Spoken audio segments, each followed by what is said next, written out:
sisi dalam sistem telekomunikasi, yaitu si pengirim pesan dan si penerima pesan. Mereka saling mengasih kabar sehingga terjadilah telekomunikasi dan berkomunikasi dari jarak jauh sehingga mendapatkan kabar, dan memberi kabar sehingga si pengirim pesan dan si penerima pesan bisa berkomunikasi dari jarak jauh. Fungsi sistem telekomunikasi adalah untuk bertukar informasi di antara para pengguna sistem. Pertukaran informasi ini dapat terjadi dalam berbagai cara, misalnya komunikasi suara multipihak, televisi, surat elektronik, dan pertukaran pesan elektronik.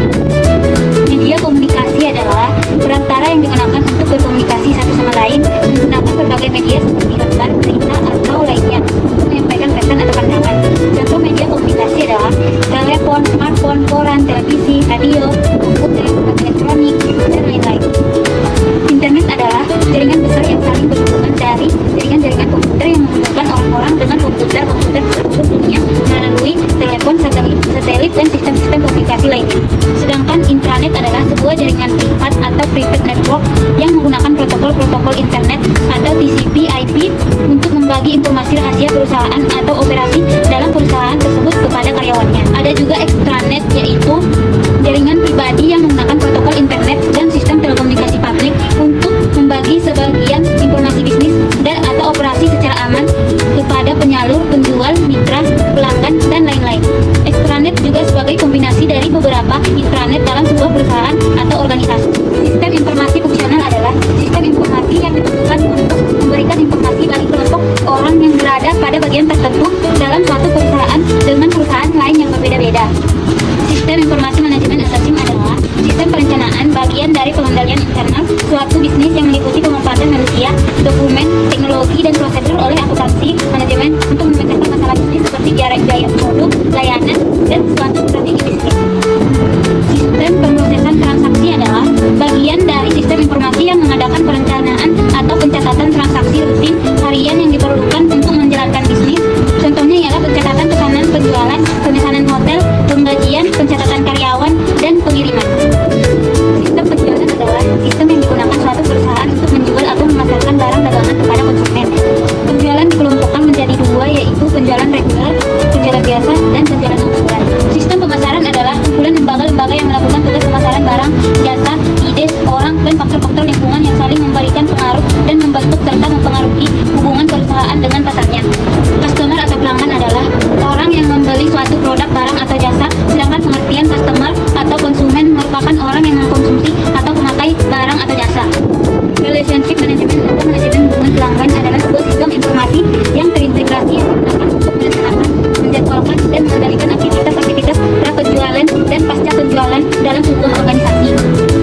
E-commerce adalah segala kegiatan jual beli atau transaksi yang dilakukan menggunakan sarana media elektronik, meski telepon dan televisi termasuk sebagai sarana elektronik. E-commerce ini lebih merujuk ke teknologi digital atau internet. Keuntungan dari e-commerce adalah mempermudah pelaku bisnis mengembangkan usahanya. Ekspansi melalui jalur toko online bisa lebih mudah karena modal yang diperlukan dikeluarkan tidak terlalu besar.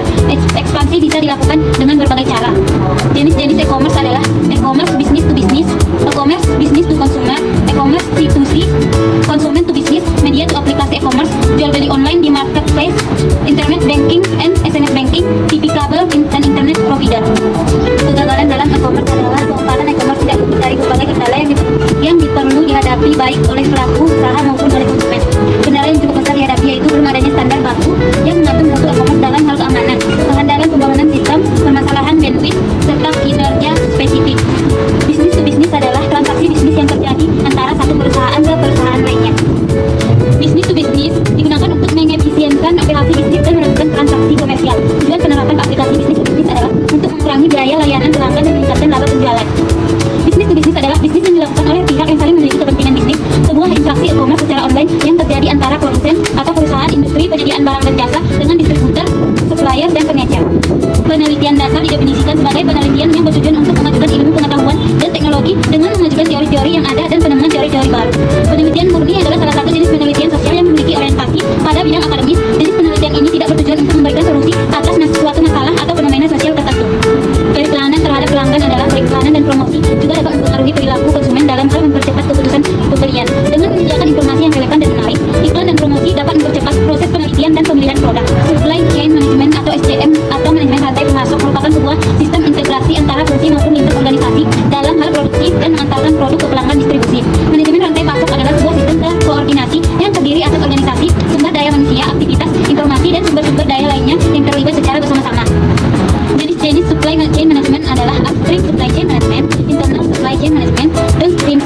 manajemen, analisis dan perencanaan, kolaborasi dengan pemasok, sistem informasi dan terintegrasi, pengelolaan persediaan yang efektif, transportasi dan distribusi yang efisien.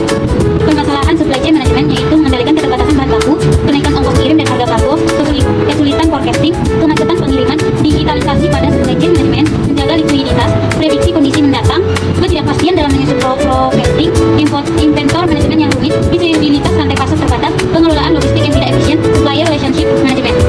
Artificial intelligence adalah kecerdasan buatan, akal imitasi atau akal dimakan adalah kecerdasan yang ditambahkan kepada suatu sistem yang bisa diatur dalam konteks ilmiah. Al juga didefinisikan sebagai kecerdasan entitas ilmiah.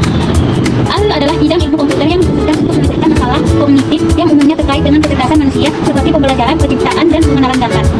Expert system atau sistem pakar adalah sistem informasi yang berisi pengetahuan seorang pakar sehingga dapat digunakan untuk konsultasi. Pengetahuan seorang pakar yang dimiliki oleh sistem pakar digunakan sebagai dasar untuk menjawab pertanyaan. Sistem yang berusaha mengadopsi pengetahuan manusia ke komputer agar komputer dapat menyelesaikan masalah seperti yang biasa dilakukan oleh para ahli. Sistem pakar yang baik dirancang agar dapat menyelesaikan suatu permasalahan tertentu dengan meniru kerja dari para ahli.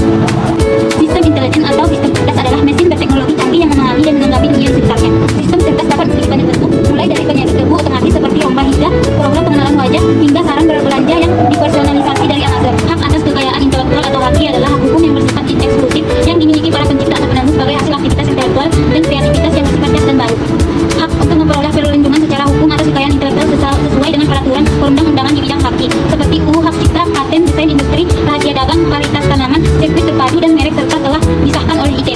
Haki pertama kali diciptakan dan banyak digunakan ketika Blackfish sedang mengomentari bounty lebih di Pulau Jaya. Secara historis, peraturan perundang-undangan di bidang haki di Indonesia telah ada sejak tahun 1840-an. Pemerintah kolonial Belanda memperkenalkan undang-undang pertama mengenai perlindungan haki pada tahun 1844. Selanjutnya Belanda mengundangkan hukum merek 1885, UU Paten 1910 dan UU Hak Cipta 1912. Fungsi utama haki adalah untuk melindungi dan mendorong pengembangan dan industri produk baru serta penyediaan layanan baru berdasarkan penciptaan dan eksploitasi penemuan merek dagang, desain, konten kreatif atau aset tak berwujud lainnya. Mendorong dan menumbuh kembangkan semangat terus berkarya dan menciptakan objek perlindungan hukum yang diatur dalam haki adalah karya-karya yang ditimbul atau lahir karena kemampuan intelektual manusia.